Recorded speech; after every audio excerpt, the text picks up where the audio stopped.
we have just completed a cycle of very profound teachings, very deep and very profound, many teachings on the nature of mind, many empowerments and transmissions associated with the nature of mind. And one thing I know for certain about students, particularly my students, but I think students in general, is that we have a realistic absorption level, that once we reach that level, we sort of glaze over and look a little bit like Christmas dinner, just sitting there on the plate.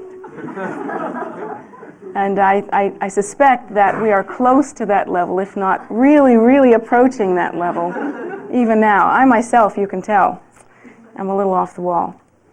But that happens. My concern today, however, is to utilize this time effectively to make what I call another glue teaching or cement teaching, kind of fill in the cracks teaching. Not to engage in anything profound or to continue in such a way as to require you to memorize or deeply consider, from an intellectual point of view, anything that I have to say today. That's not what I'm going to offer today. What I would like to do, however, is to help you to turn your mind or soften your mind or posture your mind in such a way as to assist you in utilizing and in going forward to practice what you have learned recently. And in order to do that, I would like to talk a little bit about devotion. And I would like to talk a little bit about a word that Westerners have a real tough time with, but a word that is foundational, fundamental to our path. And that word is surrender. Now, Westerners don't like that word very much. It's a very difficult word for us. When we first approach the Dharma, we approach the Dharma feeling as though we have traveled so far already. Do you remember what it was like when you first came to the Dharma? You considered yourself a well-traveled spiritual seeker. You considered yourself very knowledgeable and considered that you had certain characteristics and qualities and talents to bring to bear to Dharma. And you thought that this would be a nice addition to what you already knew spiritually. Or perhaps an appropriate next step in that it's very exotic, in that it has all the trimmings and the hallmarks of something that looks very advanced. And so being as wonderful as you were, this is a good next place to go. Actually, that's not the best posture to have when you approach the Dharma. And I have to tell you, from the point of view of honesty, I have seen it all.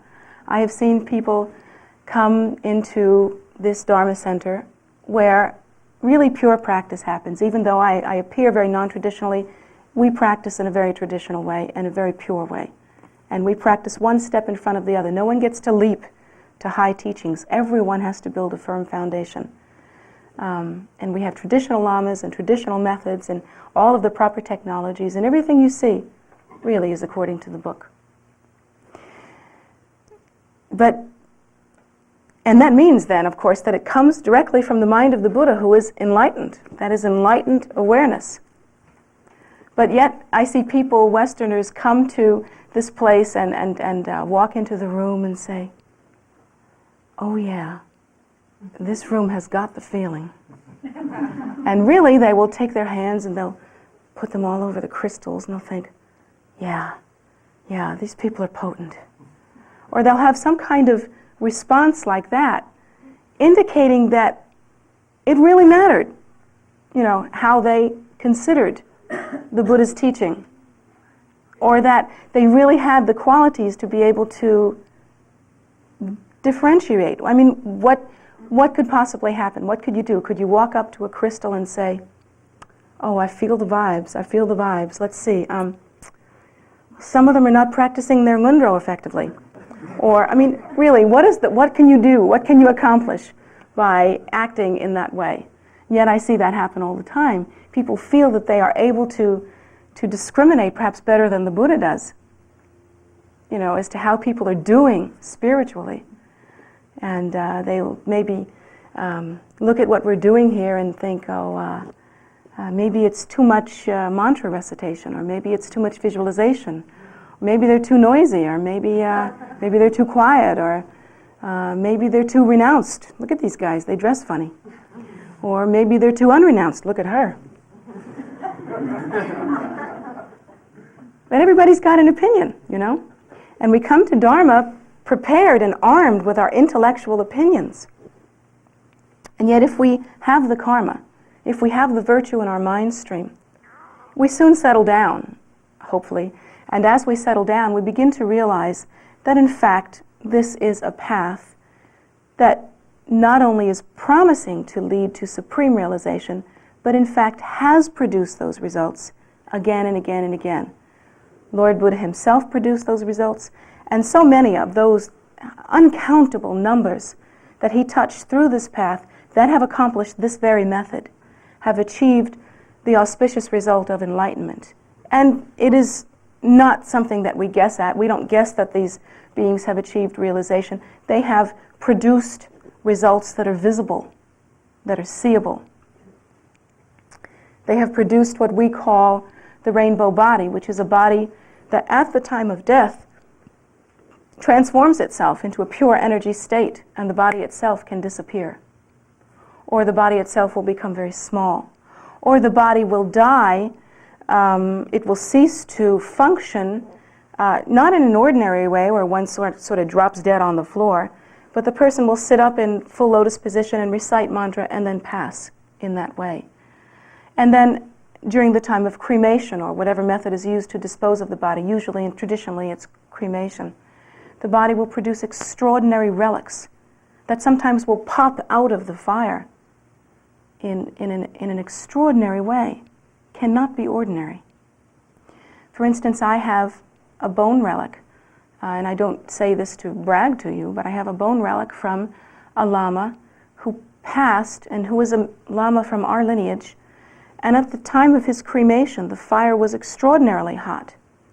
And it was able to burn because although it was during the monsoon and rain was all around, in the area of the fire, there was no rain. It was perfectly dry. And yet you could cross just a few feet and there would be rain, a sheet of rain falling down. But his fire burnt beautifully. So the fire was very hot. And everything of his body was cremated thoroughly. The bones, I have the bones, they are extremely charred to the point of ash. Yet his heart remained raw and came out of the fire all by itself. And within the heart there were relics. Now, you cannot accomplish this if you have not accomplished your practice. These are not things that ordinary people will do. These are signs that produce visible result. And surely we know that that Lama will return in some form as to be of extraordinary benefit to sentient beings. There are many stories of different parts of the body that is being consumed with flames, popping out of the fire or disappearing into the air, proving certainly that that Lama achieved the auspicious result and will certainly appear again in order to benefit beings. Many things like that. There are stories of Lamas' bodies that produce pearls, a kind of pearl, as a relic. And I know that this is true because I have some from great Lamas. These pearls are opalescent, they are rounded, they are perfectly beautiful. When looked at in the light, some of them have rainbows inside of them. Their bodies produce that. Quite extraordinary, is it? When's the last time your body produced such a relic? Probably not recently. You can't remember. These are the kinds of results that I count on. When I determine whether or not I myself will follow the Buddha's teachings, these are the kinds of things that I look for. I don't want to follow the teaching of someone who has come up with a theory of spirituality. You know, and that how much has that happened here in the West? There are so many different practices that one can do, aren't there? So many different kinds of systems that one can enter into that produce what result? Sometimes it is a system that has been thought up 20 years ago. Someone's made up a system. So far it has not produced enlightenment. It has not produced definite, understandable result. And so I feel like for me to consider practicing such a practice as that would be like thinking that I have to cross an ocean of suffering, or an ocean, in a boat that I'm not certain is seaworthy. And I'm just not that stupid. That's just how it is. Or sometimes we consider practicing a practice that is not complete, that we can't get all the teachings for. For instance, there are certain forms of esoteric practice that over time have been lost. The original words of the original master have been lost. They are no longer intact. They are no longer really potent, even though the master himself might have been of the greatest. But there's no path. And so in a sense that would be like trying to cross an ocean in a boat that has holes in it. And I'm not that stupid either. So when I decide for myself that I practice the Buddhist teachings, when all of you make that decision, you have to make the decision based on that kind of intelligence. You really shouldn't walk in here and feel the crystals and get the vibes and think this is it for you. I mean, if it gets you in the door, fine, who am I to say? But if you decide you want to practice the Buddhist teaching, you have to practice for a different reason. You have to use your brain. You have to think this through.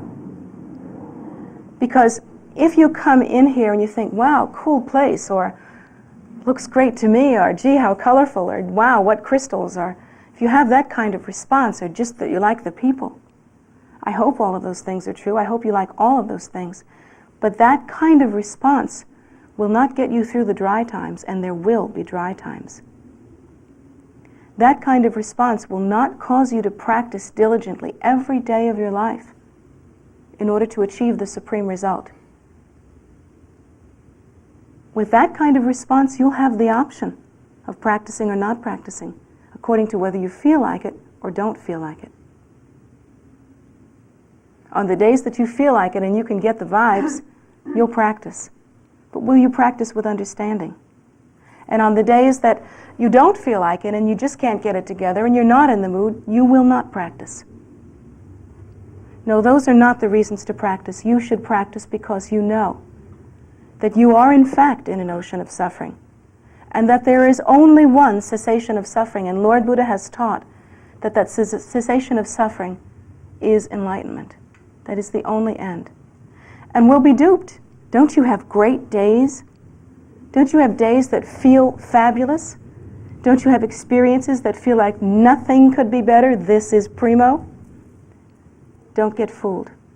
There are no such experiences, because within each one of those experiences is the seed of its end. If it has the beginning, it must end.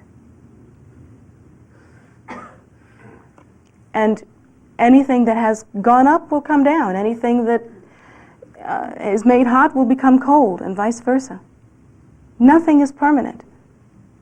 Nothing is to be believed according to what we feel. But we are constantly duped by what we feel. If it feels good, we'll do it. And we try to rely on our intuitive capacity. Oh, it felt good to come here, but now it no longer feels good to stay. Well, big deal. What's so impressive about that? That you can feel? You are a sentient being. By definition, that means a feeling being.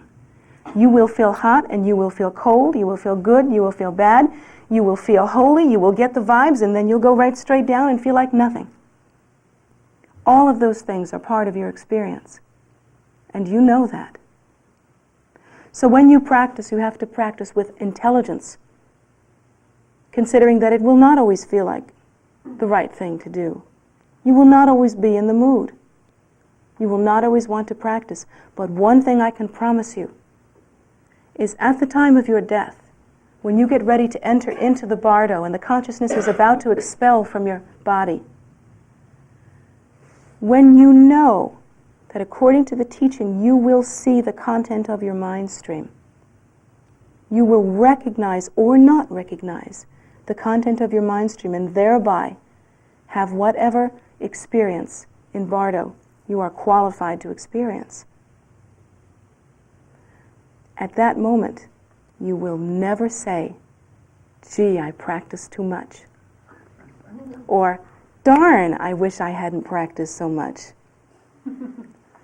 When you realize that all of the emotional experiences and wonderful things that have happened to you, relationships and things that you can have and food that you can eat and places that you can go and adventures that you can engage in, that all of those things that you have collected cannot go with you, cannot enter into the bardo with you, that they are nothing when you enter into the bardo, that they are utterly meaningless, that there is no context by which they can accompany you.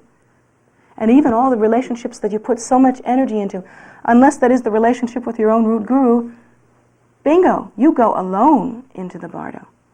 And that's how it is. When you experience that at the time of your passing,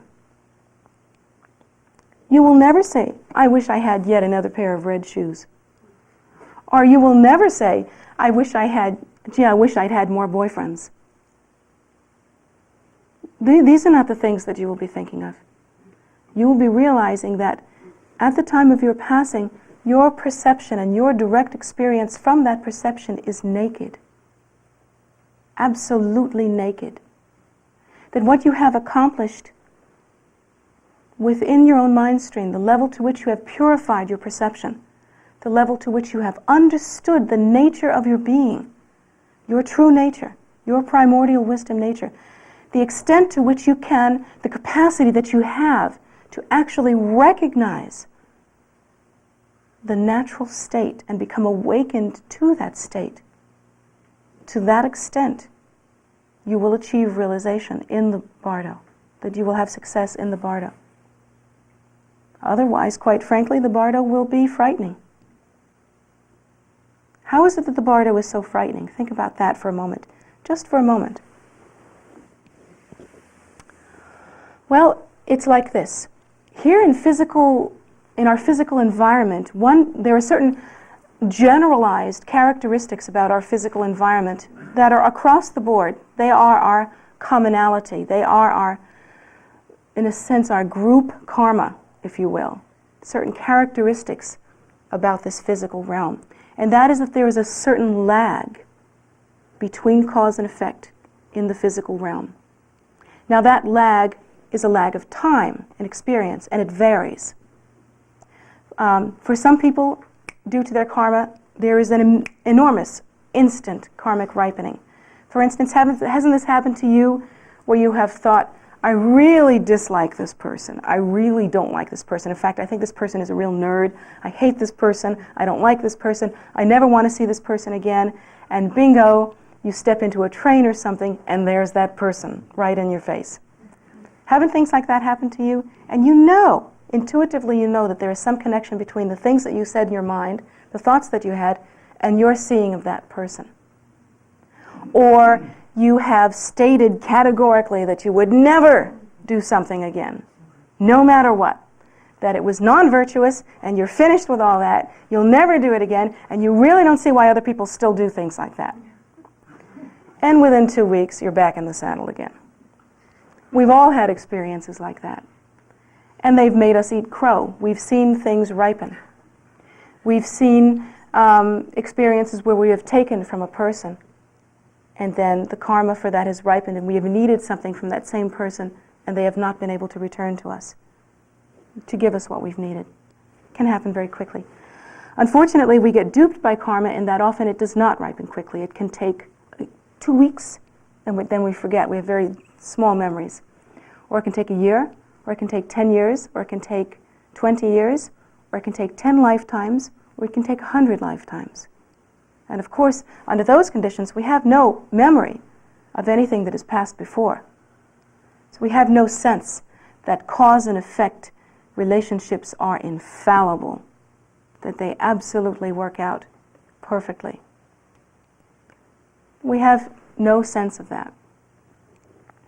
And so having no sense of that, we have no sense as to how we should conduct ourselves, as to how we should practice. And we have no real sense of the limitations or the problems associated with cyclic existence.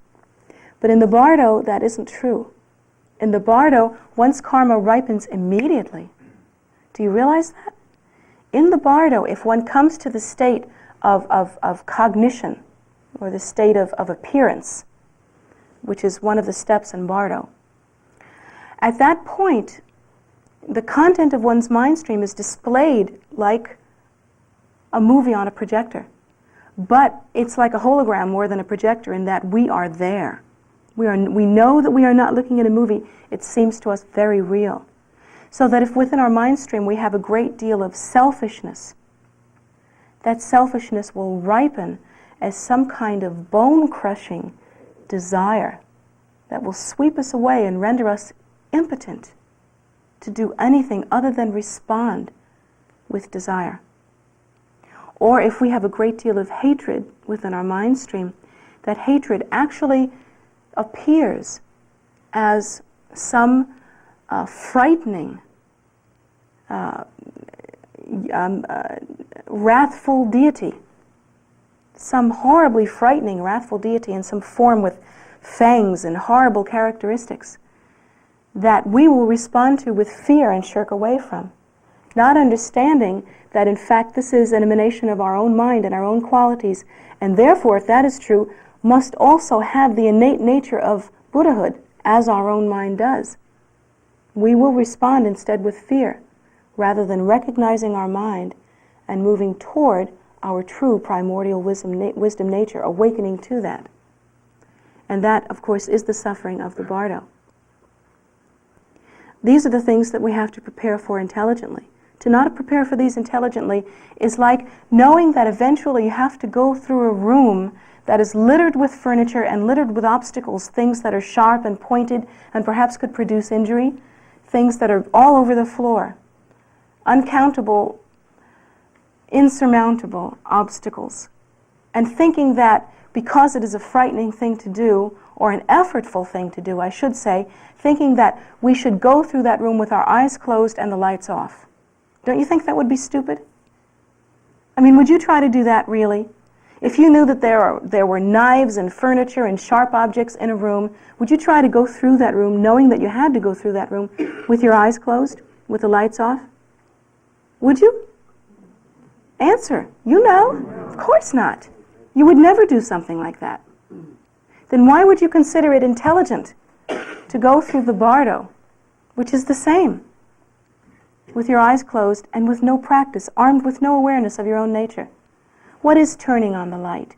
Turning on the light is recognizing your own primordial wisdom nature, and that can only be done by purifying the mind stream of hatred, greed, and ignorance, jealousy, pride, and what's the other one? Huh? Delusion, right, thank you. 5 out of 6 isn't bad. That's the only way, really, to prepare yourself for entering into the Bardo, is to purify the mind stream. And through the practice, begin to become familiar with one's own nature demonstrated or manifested as the primordial wisdom beings, as these meditational deities, in both their peaceful and wrathful forms. But mostly to learn to abide spontaneously in one's own true nature, so that when the elements dissolve, so that when the body actually lets go and the consciousness leaves the body, when it actually begins to move through the Bardo experience, actually that's not a good way to put it, but when it actually begins to experience its own display, which is probably a better way to put it,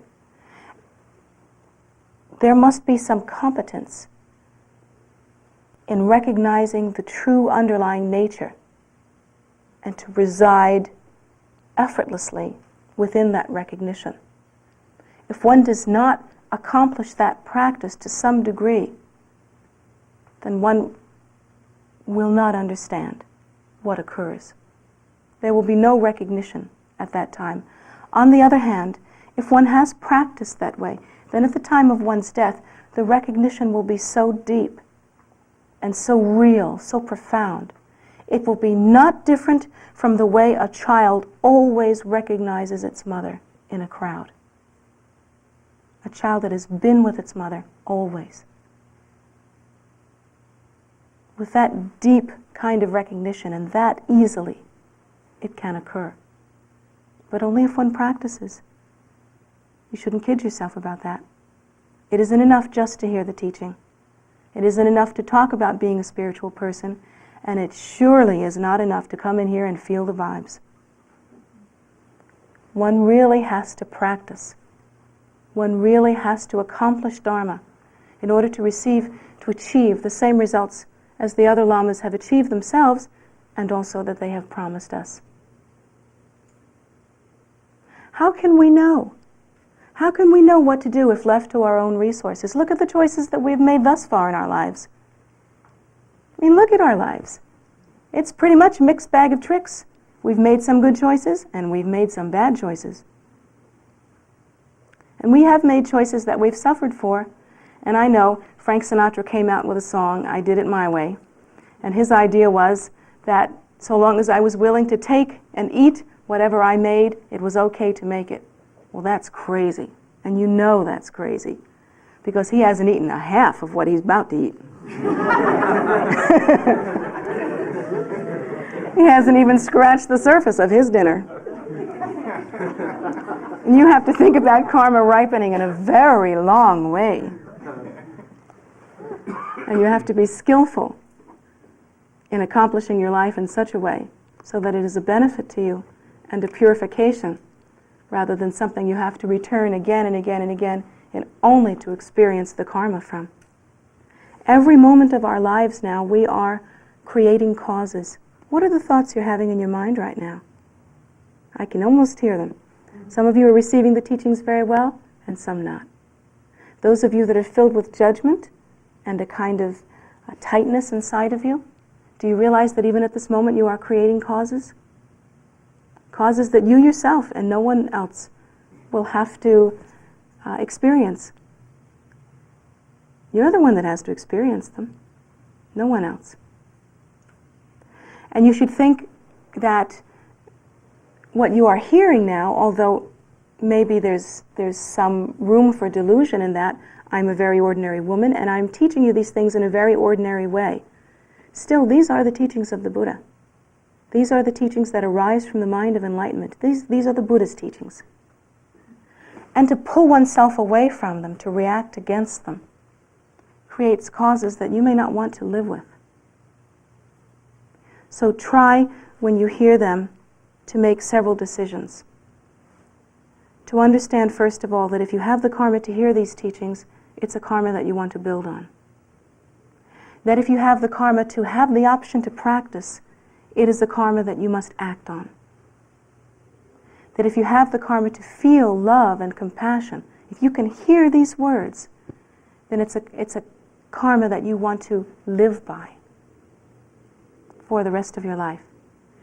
And that if somehow, through some virtue that you have accumulated in the past, you have the ability to understand something of the moment of death and therefore prepare for it, then do so by all means. Do so. And if you have the karma to hear some of the teachings that we have heard recently, this enormous cycle of teachings and their great profundity, surrender.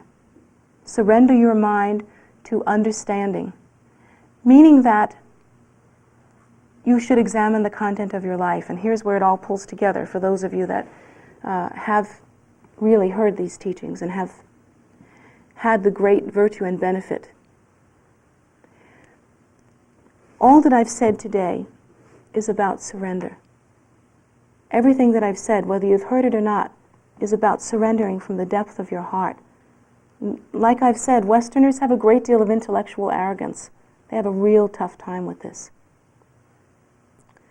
But when you receive a teaching of great potency, you have to take the time to examine every part of your life. Even the things that in our society we condone, the things having to do with family, for instance, the things having to do with approval, the things having to do with the regard of one's friends, the things having to do with any institution associated with our society that one becomes dignified by. We have to think how much we cling to those, and we have to think also, what is the fruit of these things? I love my family, but I know that my family cannot bring me to enlightenment. I know that my practice has to come first. I love the love and approval of my friends as much as anyone else, but I know that my friends will not accompany me into the bardo. And I know that it's good to be successful. I know it's good to be rich. I know it's good to be popular. I know it's good to be attractive. I know all of these things. But if I follow all of these things through, they will not give me the most auspicious result. And so in my mind, I feel that I must surrender completely to those causes in my life which will produce the ultimate result. Not because it's emotionally magnificent to surrender, but because it's smart. And one has to be practical about these things. In that sense, that kind of surrender is a very practical idea. One should surrender to one's teacher. Who else but one's guru can accompany one through the bardo? One has to surrender utterly and completely, holding nothing to oneself. One should never say, I'll give my guru this much and my friends this much, or my family this much. It should never be like that. Because if it's like that, what have you got? What do you have? What will the friends and family actually do for you? Actually, you should be doing what the children are doing. You should be thinking, how can I accomplish my practice so that I can return again and again and again for their sake? It's you who have the samaya of benefiting them. Can you do it as an ordinary sentient being that clings to them because you were taught to do so for stupid reasons? Or shouldn't you accomplish your practice and know that when you look your children in the eye and say to them, I will never abandon you, there's some muscle behind that. You can mean that. None of us can say that. We can't look at our children, we can't look at our parents, we can't look at our lovers, we can't ever say to them, I will never leave you, because we will all die and not know how to help them through that. On the other hand, if we promise to return again and again and again to benefit sentient beings, they can count on us, and we'll be there for them. These are the things that we have to consider, and these are the things that we have to surrender to. They're not the same as what our society has taught us. They're really not the same as what other religions have taught us, actually.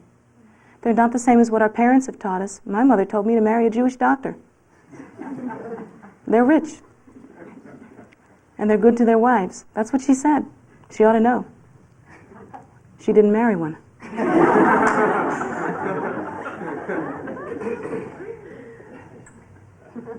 So these are not the values that we grow up with. But these are the values that the Buddha teaches. And they are potent. They are life-changing. And we should surrender to them utterly. Because really, in truth, there is nothing else of any real value in cyclic existence. Think it through. There are millions of things that you are still clinging to. What are they? Isolate them. Follow them through. What will they bring you? And ultimately, will you be empowered? Will you be able to return in order to benefit the very ones or situations that you cling to in a real way? Therefore, surrender to your practice. Surrender to those pure lamas that can actually bring you the path in such a way that is palatable to you and that will actually cut through, will reach you to the core of your being. Surrender utterly. And the first thing that can go in your surrender is the intellectual arrogance that causes us to dislike that word. Of all the words that one can practice, it is by far the most beautiful and most profound. So think in that way. Think of the value of sentient beings. Think that although we are all equal, and the Buddha teaches that we are all equal, there are many of them and only one of us. And surrender to that as well. Think of their well-being.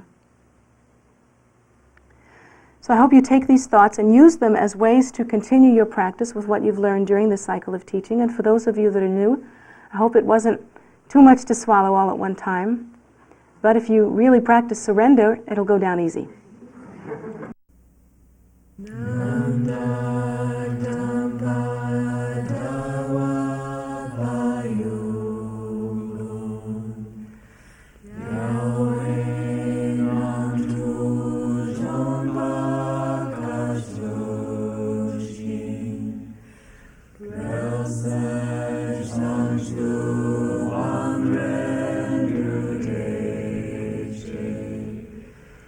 Sure.